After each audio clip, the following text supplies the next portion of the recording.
be here, and it's wonderful that ECTRIMS and ACTRIMS are here in Paris. It's fantastic, two organizations.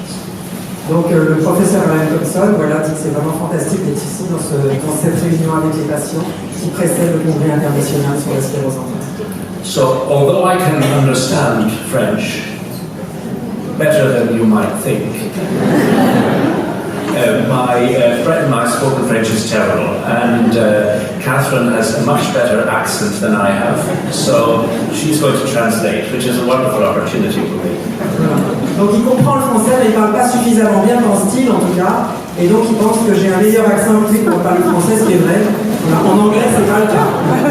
So, it's also a great pleasure to talk about the International Progressive MS Alliance, which I think is one of the most important developments we've seen in the MS community over the last decade.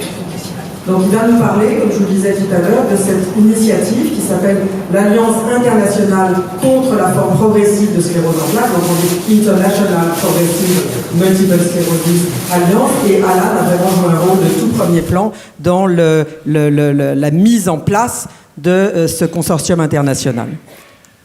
So, I think you're all familiar with the fact that we have two forms of progressive MS. We have progressive MS that begins initially with relapses and remissions, but after a number of years, 10, 15, 20, you see a slow, gradual worsening. Donc il y a deux formes progressive de sclérose en plaques. D'abord la forme qu'on appelle secondairement progressive, qui commence par des poussées qui sont représentées ici, et puis après un délai qui peut être de 10 ans, de 15 ans, de 20 ans, apparaît une aggravation, can you show it?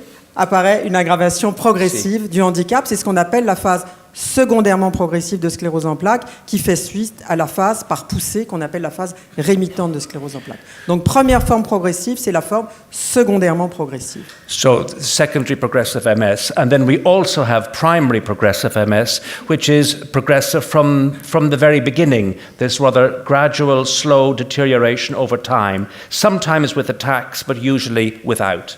Et donc l'autre forme progressive, c'est la forme primitivement progressive, où il n'y a, à partir du début, il n'y a pas de poussée, mais une aggravation lente de vitesse variable du handicap. De temps en temps, il peut y avoir une poussée surajoutée, comme représenté ici, mais globalement, c'est une évolution bien différente, donc progressive depuis le début. Why is progressive MS so important? Because progression is really associated with increasing disability. And in this slide, where you see people with relapsing remitting MS then developing secondary progression, and these are people with primary progressive MS, you see a gradual worsening over time. You also see how similar the two groups are, the primary and secondary progressive forms. So progression is one of the main drivers of disability in MS.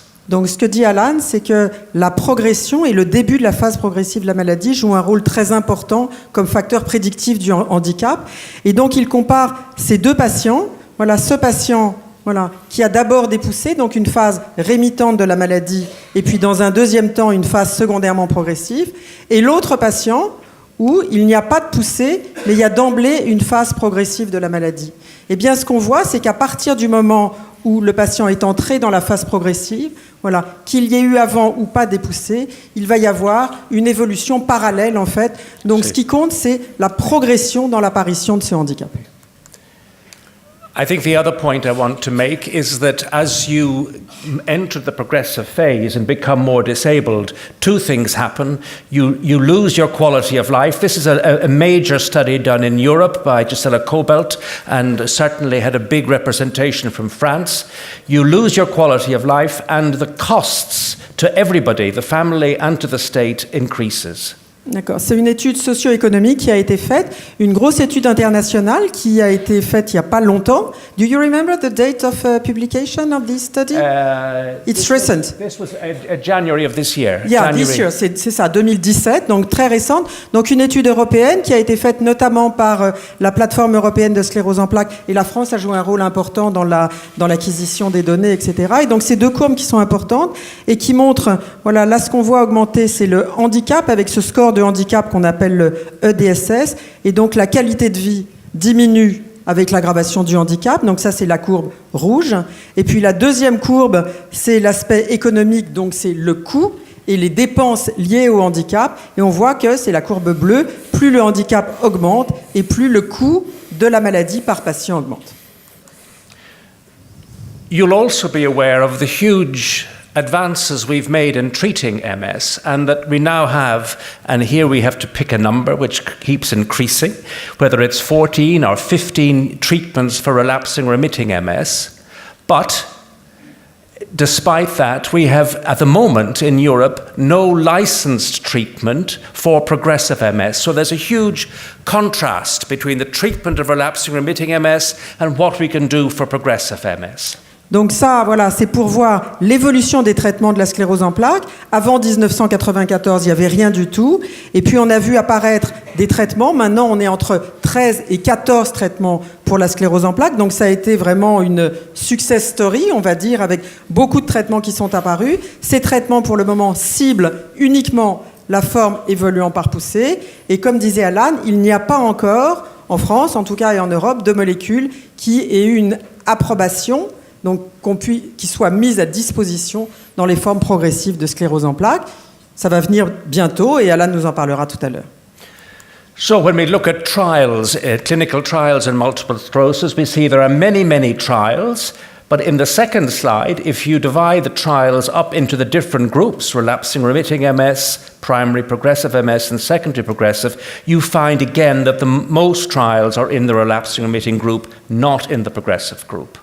Donc ça, c'est des ronds, c'est des schémas qui représentent les essais thérapeutiques. Plus le rond est gros et plus l'étude est de grande taille, donc plus le nombre de patients est important.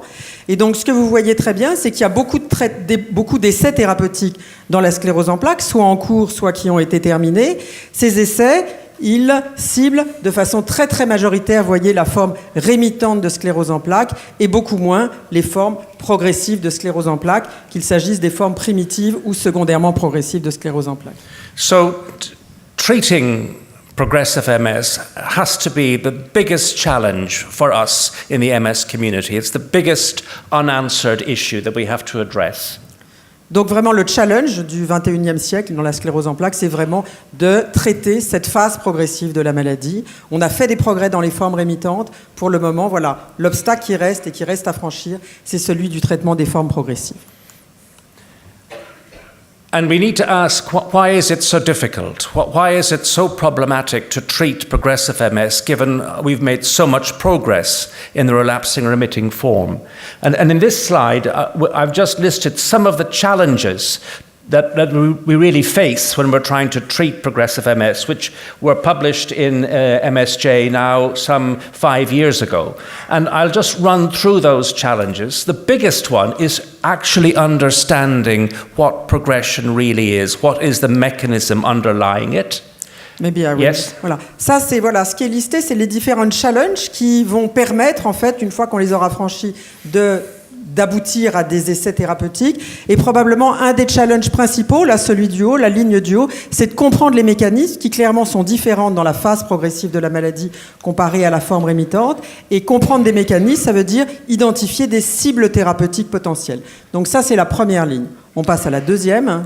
Deuxième are the clinical issues. So making a diagnosis of progressive MS, being clear about how we describe patients with progressive MS and how they evolve over time, which is again quite uncertain. And what we need for those issues are some markers of the progression. Do we have anything that helps us to predict what might happen? Imaging or blood markers that would help? And at the moment, we really don't. Voilà. Donc la deuxième et la troisième ligne sont les challenges cliniques de la maladie. Voilà comment faire pour diagnostiquer aussi rapidement que possible une forme progressive de sclérose en plaques, soit l'entrée dans une phase secondairement progressive, soit la forme progressive d'emblée.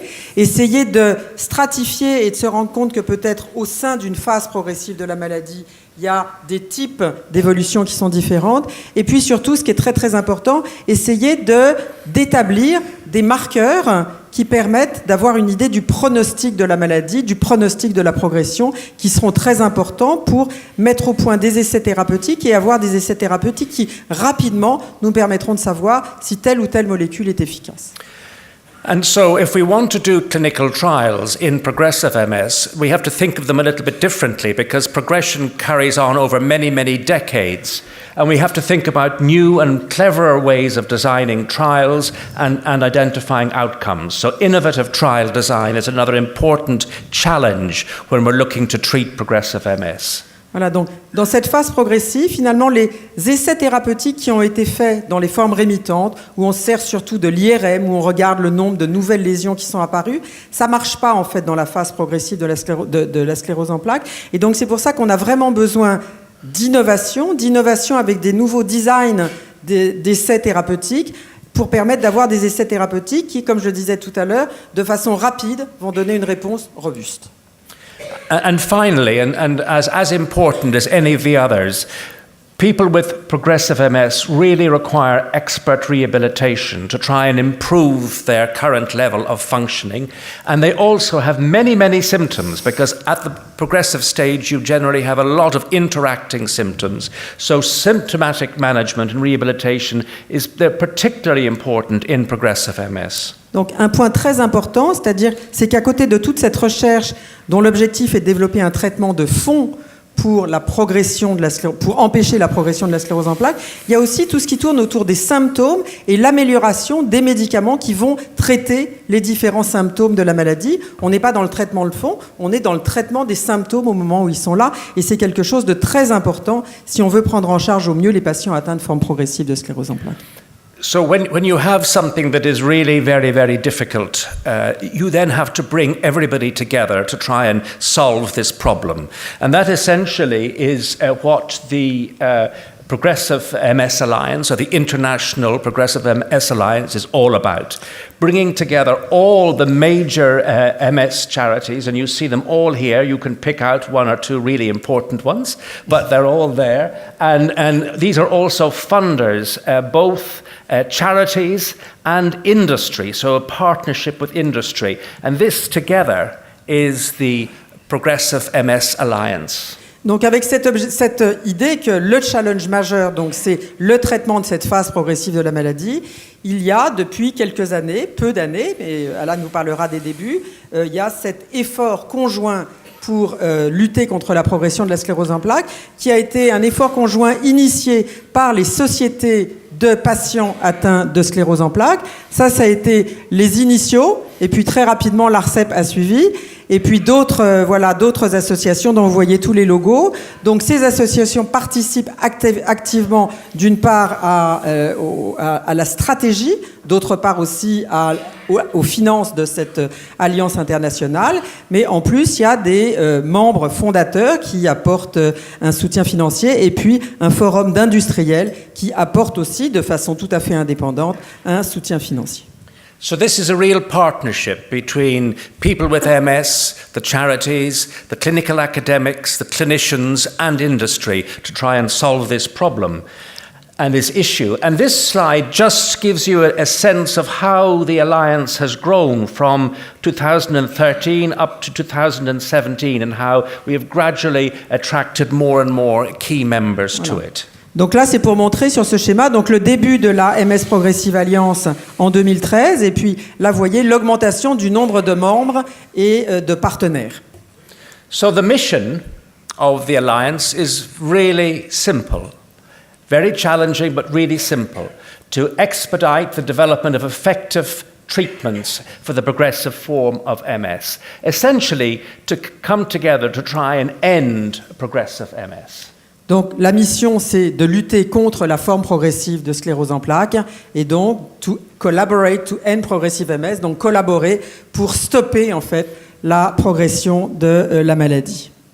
And the research priorities are exactly the areas which we've just discussed before. They're the key areas we have to focus on if we're actually going to move into new treatments for progression. Et donc il y a des priorités qui sont celles dont on a parlé tout à l'heure, c'est-à-dire comprendre les mécanismes, développer des outils qui vont nous permettre de faire rapidement des essais thérapeutiques robustes, et puis développer tout ce qui est autour du traitement des symptômes et de la rééducation.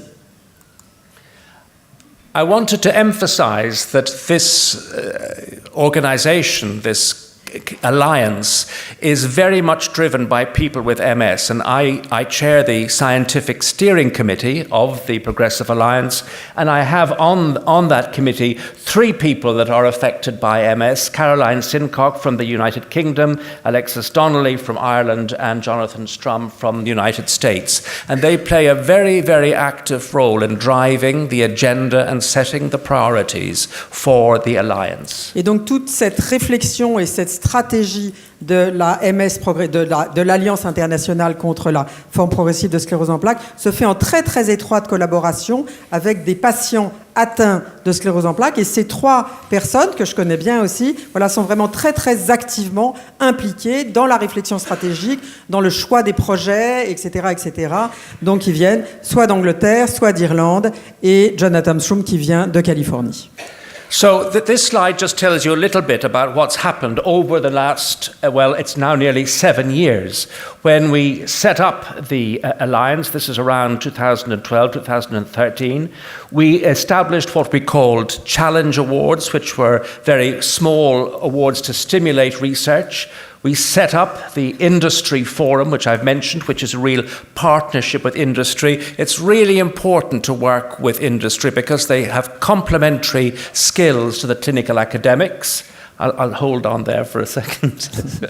Donc voilà, là c'est simplement cette flèche vers le haut pour vous montrer le développement de cette alliance avec le début et le premier congrès international en 2013. En 2014, une première initiative qui a été de soutenir un certain nombre de projets sélectionnés par un comité scientifique, etc., mais qui étaient des petits projets qui se faisaient dans un centre de recherche. Ça, c'était en 2014. Et puis 2016, un autre appel à projet qui, cette fois-ci, était beaucoup plus vaste puisque l'objectif était de soutenir des projets collaboratifs entre plusieurs pays sur une question commune.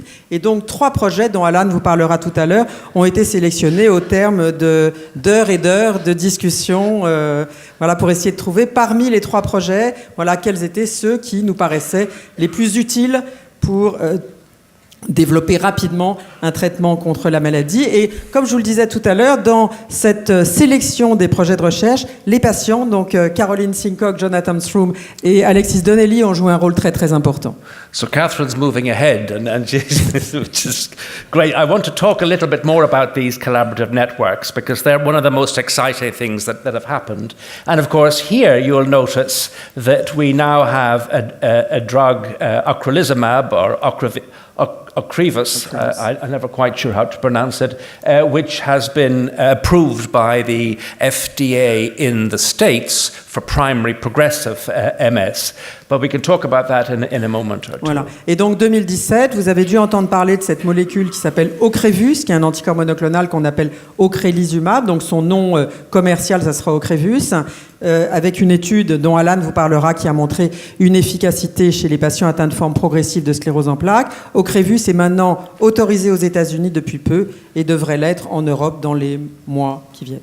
Un peu plus que moi. But I'd just maybe say a few words about the networks, because again, they symbolize the collaborative international working, which we think is so important if we're going to find new treatments for progressive MS. So the Collaborative Network Awards really are driving innovative research. We made 3 awards, as Catherine said, for 12.6 million euros, which is a good currency, even in the UK. This is really about bringing our international experts together. So there are 3 projects, which I'll mention briefly, 40 investigators, and you see the list of countries that are involved, which include most, if not all, the important countries. Donc ces 3 projets collaboratifs de grande ampleur, donc ils ont été sélectionnés et ils ont reçu chacun le tiers de 12,6 millions. Donc c'est une très grosse somme qui a été donnée à ces 3 projets collaboratifs, avec l'idée que ces 3 projets collaboratifs vont durer 4 ans et qu'au bout de 4 ans, il faut avoir des résultats robustes. Et l'idée, c'est de identifier des mécanismes, etc., mais pour réduire en fait la progression de la maladie. Et donc quand Alan vous disait que c'était des projets très collaboratifs, 3 projets, mais 3 projets ça veut dire 40 scientifiques Et quand on dit scientifique, c'est scientifique et son équipe. Donc c'est 40 équipes scientifiques impliquées dans ces projets. Et ça correspond à 21 institutions internationales dans les différents pays que vous voyez là et que je n'ai pas besoin de traduire. So, these are the three, and this slide always dissembles. I'm not quite sure why.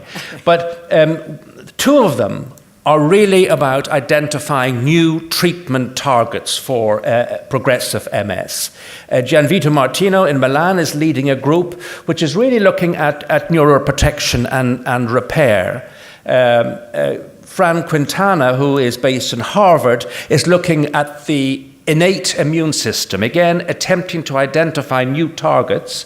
And the third area is around biomarkers, which we mentioned earlier. And this is Doug Arnold's work in Montreal, where he's really looking to identify new biomarkers, new markers of progression, which we can use in our trials. Voilà. Donc là, c'est les trois leaders. Voilà, chacun est leader d'un des projets collaboratifs. Donc Gianvito Martino qui travaille à Milan et qui travaille sur l'identification de nouvelles cibles pour favoriser la réparation dans le système nerveux central. Francisco Quintana qui travaille à Harvard, à Boston, aux États-Unis, et qui a une approche aussi de neuroprotection, mais par le biais en fait du système immunitaire. Et puis le troisième, c'est Doug Arnold qui travaille à Montréal et qui développe des nouveaux outils pour avoir ce dont on parlait tout à l'heure, c'est-à-dire des biomarqueurs de progression, des marqueurs radiologiques de progression qui seront très utiles pour comprendre la progression de la maladie et pour les essais thérapeutiques. So I'll just show a few slides of these, really just to make one or 2 points. So this is Gianvito Martino's slide, and it's really just to give you a sense of how international this work is, involving bioinformatics, and really identifying new treatments. But you can see the range of countries involved. Voilà, donc ça c'est le projet collaboratif qui est coordonné par Gianvito Martino. Et vous voyez ici donc les différents scientifiques qui participent à ce projet, qui sont en France, qui sont en Europe, qui sont aux États-Unis et au Canada et en Italie aussi. Ils sont they are a little bit low, the Italian, but voilà. It's a little bit low. This is Francisco Quintana's, again, study, and just really talking a bit about what he's going to do, looking at the innate immune system, looking at candidate drugs, and then doing what we call high-throughput screens, basically trying to identify potential new targets, potential new treatments. Donc voilà, ça c'est le projet de Gianvito Martino. Comme on disait tout à l'heure, là c'est un projet qui est centré sur les cellules de l'immunité, voir comment on peut favoriser leur rôle réparateur. And this is Quintana's group, which again, we needn't talk about it, but it just gives you a sense of the number of different people involved. You will notice that Jack Antel has been particularly good in getting involved in all the groups, which is always a very good thing to do.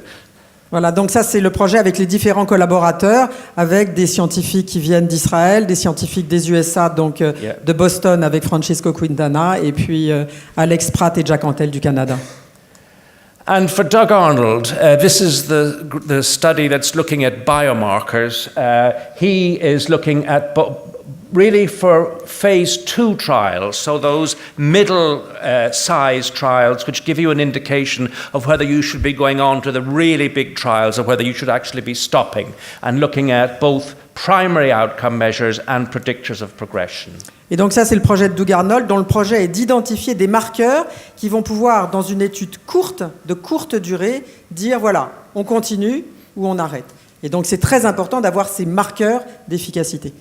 And again, just to give you a sense of how involved people are internationally in this study, both as principal investigators, collaborators, and all the trial data that he will be accessing as he's developing his biomarker. Et donc ça, c'est un projet qui est en plus en lien avec l'industrie, qui a accepté de donner de laisser regarder, d'analyser en fait les données des différents essais thérapeutiques qui vont être très importantes justement pour développer ces biomarqueurs et ces marqueurs d'imagerie. Et là, on voit tous les collaborateurs. So these three networks are really critical for us moving the field forward. We are expecting these three groups to make a real difference over the next 4 years and bring us potential new treatments that we don't have at the moment. Voilà. Donc on attend beaucoup de ces 3 projets. Voilà, on leur met une pression importante d'ailleurs avec des réunions qui sont à peu près tous les 6 mois pour voir où ils en sont, puisque l'objectif c'est dans 4 ans avoir des résultats tangibles. So in English we say no pressure. So the other thing, I wanted to mention 2 other brief things before I finish and talk about the future. One, of course, is the fact that we have this new drug, ocrelizumab, which affects B cells in the immune system, which has been shown to be successful, effective in primary progressive MS. So this is the first ever drug, and this happened at the beginning of this year. So it's given the whole Progressive Alliance a real incentive to move forward. This is not a cure. This has about a 20% effect, which is a bit like the interferons some 15 or 20 years ago, but it's a real effect, and it opens the door. Et donc ça, c'est les résultats d'une étude qui ont été publiés au début de l'année 2017 dans un journal de très haut niveau qu'on appelle le New England Journal of Medicine, et donc qui teste l'ocrelizumab, l'ocrevus dont je parlais tout à l'heure, dans les phases progressives de sclérose en plaques. Et c'est pour la première fois une étude qui a montré, avec une méthodologie très robuste, un effet positif. C'est pas un effet positif de grande ampleur, mais c'est un effet positif qui ouvre la voie au traitement des formes progressives de sclérose en plaques. This just shows one of the results, which demonstrates a roughly a 20% benefit from the drug compared to placebo. Voilà. Et donc là, vous voyez les 2 courbes, les patients qui sont sous placebo et les patients qui sont sous ocrevus, et on voit une diminution de 25% de la proportion des patients dont le handicap s'accroît. The other point I just wanted to make is that if you looked back 5 or 10 years ago, you would not see very much in the literature about progressive MS. It was regarded then as really rather neglected area, perhaps even unexciting, despite how important it is. And now we have moved to a stage where I think progressive MS is center stage. It is really, there's a huge amount of research going on, and these are just 3 papers in Lancet Neurology, which just give a sense that this is now an exciting area where there are changes happening. Et donc il y a vraiment eu un changement d'air et un changement de réflexion, puisque c'est vrai qu'avant les publications scientifiques et thérapeutiques autour de la sclérose en plaques parlaient dans leur quasi-totalité de formes rémittantes de la maladie. On voyait quasiment pas de publications sur les formes progressives de la maladie. C'est plus le cas maintenant. Et là, c'est juste des exemples de publications qui sont parues très récemment dans un autre journal aussi de très haut niveau qui s'appelle Lancet Neurology. So just a few more slides about where we're going from here in the Progressive MS Alliance. We've now been going for 5 years. We need to develop a new strategy, which is what we're doing at the moment, and really focus down our scientific efforts to really identify what the key questions are now, as things are changing, what remains to be done. Donc là, il y a eu cette stratégie initiale avec le support de ces projets collaboratifs. Et maintenant, voilà, ce qui va être défini dans les semaines ou mois qui viennent, c'est la nouvelle stratégie de cette alliance internationale contre la sclérose en plaques progressive. So basically, what this tells you is that we're moving towards a new strategy, which we'll finalize next year.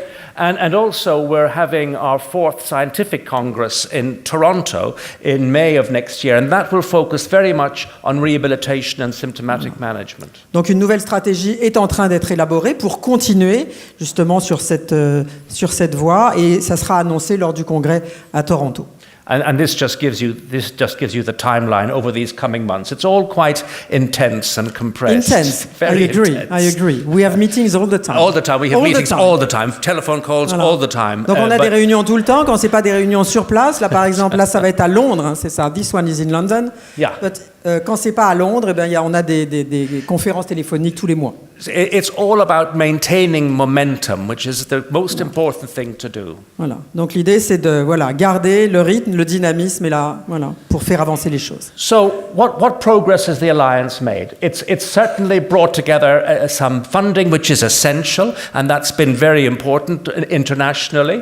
I think we've generated knowledge, which is important, and we have brought together a really wonderful group group of people who are focusing on this area. Voilà, donc l'alliance, voilà, bien entendu, ça apporte de l'argent, ce qui est important, c'est le nerf de la guerre, mais c'est pas tout. En dehors du fait que ça apporte du soutien financier, ça a vraiment permis d'ouvrir des nouveaux champs de connaissances sur la maladie, et puis ça a permis aussi de réfléchir au fait qu'on peut aussi réfléchir à la maladie en s'intéressant à des maladies qui ne sont pas la sclérose en plaques, mais qui sont des maladies proches de la sclérose en plaques. Donc vraiment une nouvelle façon de penser.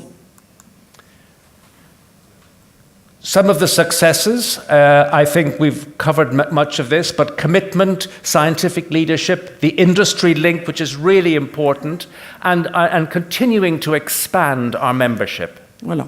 Donc l'objectif aussi, c'est de continuer à avoir de plus en plus de membres, donc d'associations partenaires au niveau international, continuer voilà, sur le dynamisme qui a été initié grâce à Alan, qui dirige ce comité stratégique, et puis les liens aussi avec les industriels, et c'est un lien qui est important, en toute transparence bien entendu, mais on est complémentaires. And here is what we're planning. So this is the trial that has been positive, our scientific meeting and our new strategy for next year. The results of the networks in 2020, other trials going on which are relevant to progressive MS, statins and siponimod are two, and here, new effective treatments for progressive MS. That's what we're aiming for.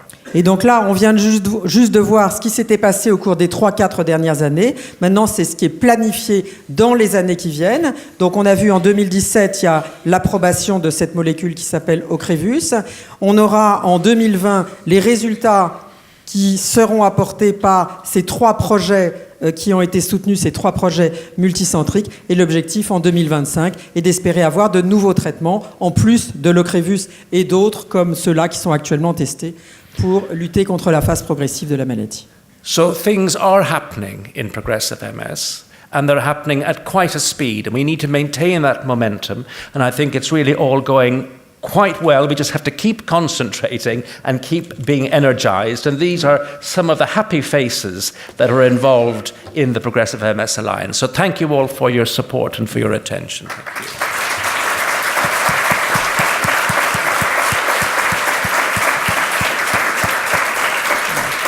And it's good to know that many of you understand English perfectly.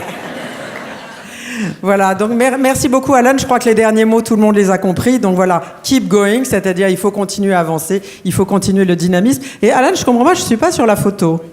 Voilà, I'm not on the photograph. No, I don't know what happened. I don't know what happened. But voilà, merci beaucoup. Merci. Et bien entendu, il y a des questions maintenant. Alan, just stay because there might be some questions. Okay. Et s'il y a des questions, vous les posez en français, vous pouvez les poser en anglais si vous le souhaitez aussi. Voilà, et on vous passe le micro.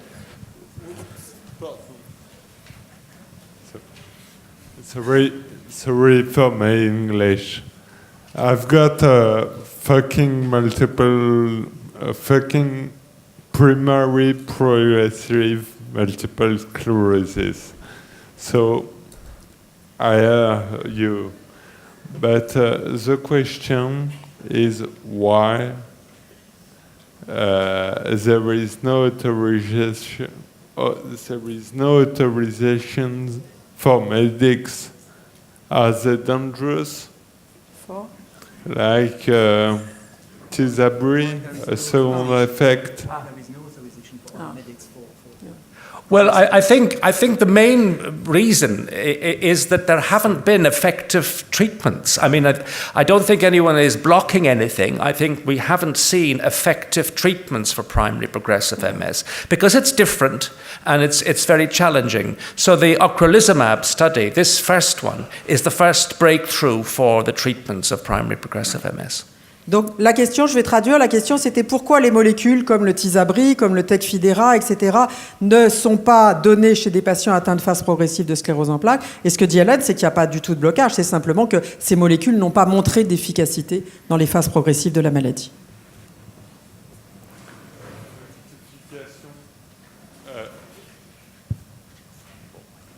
Question ?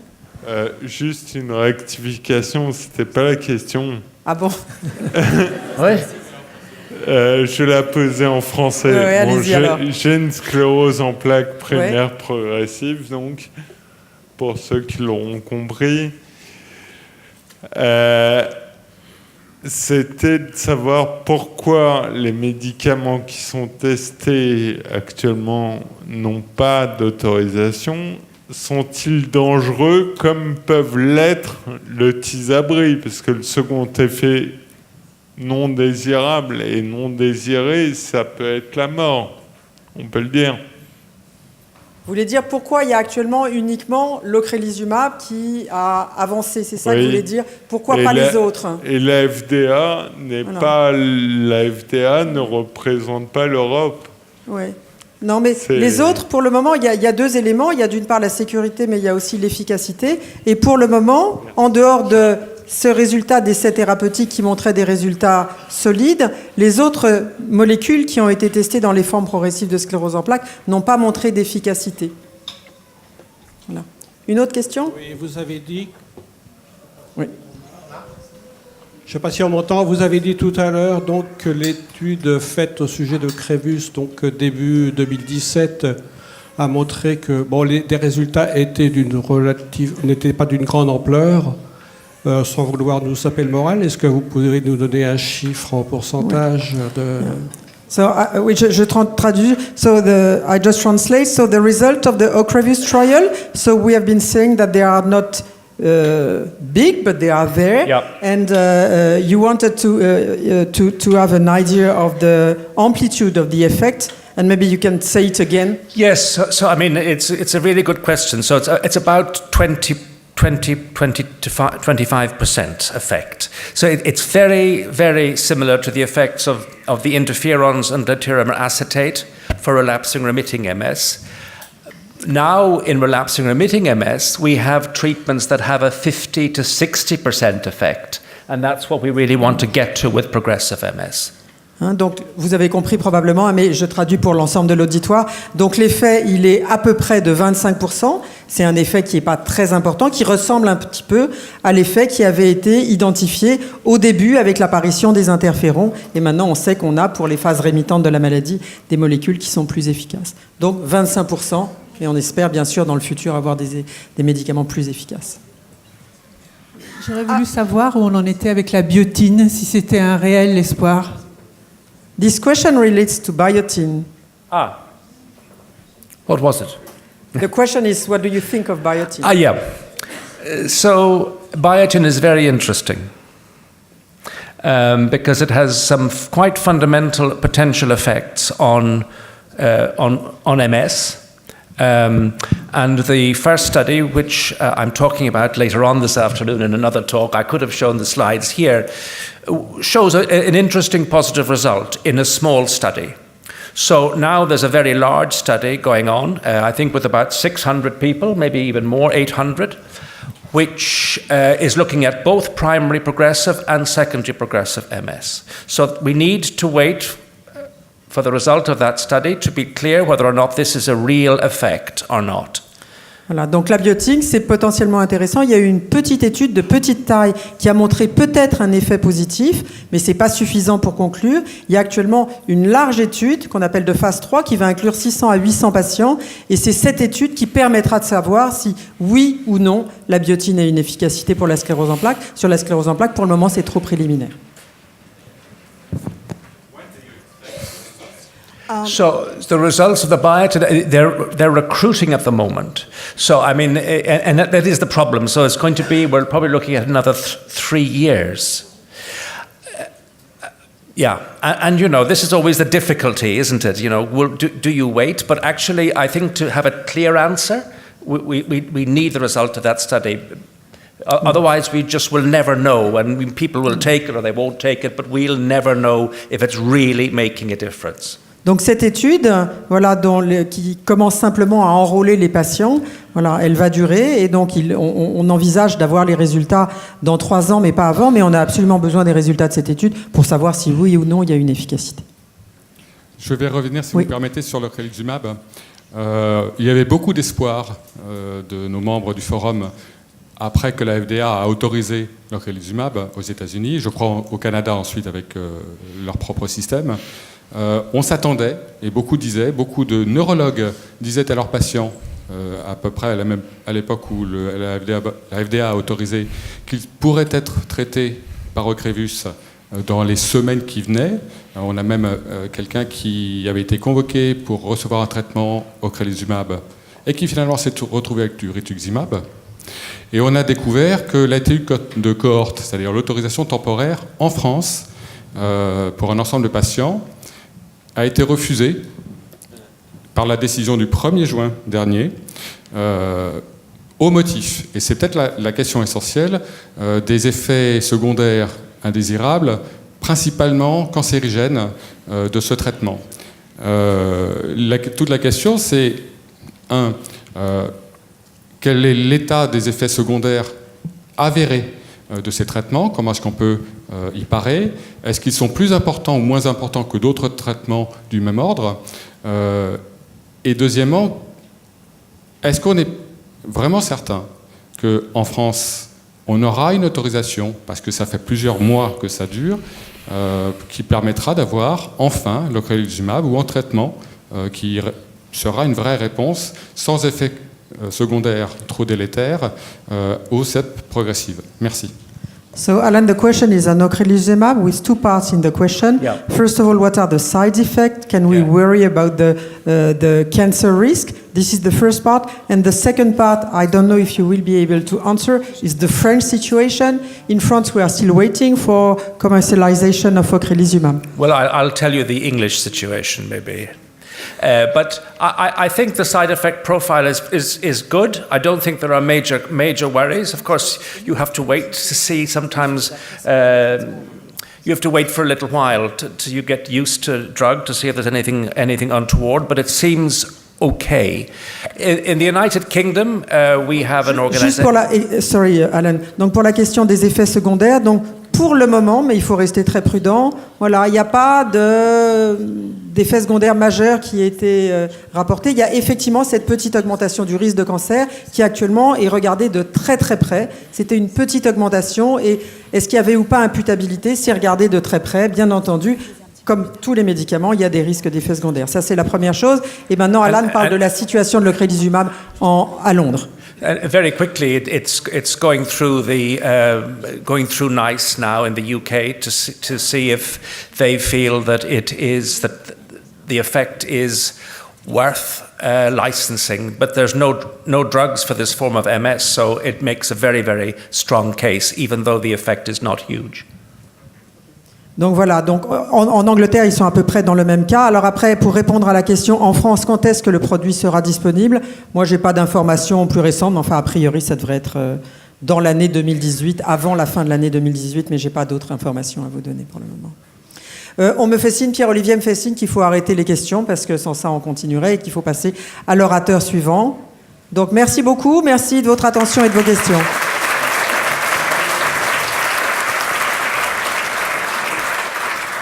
And thank you so much, Alan. It was great. Thank you very much.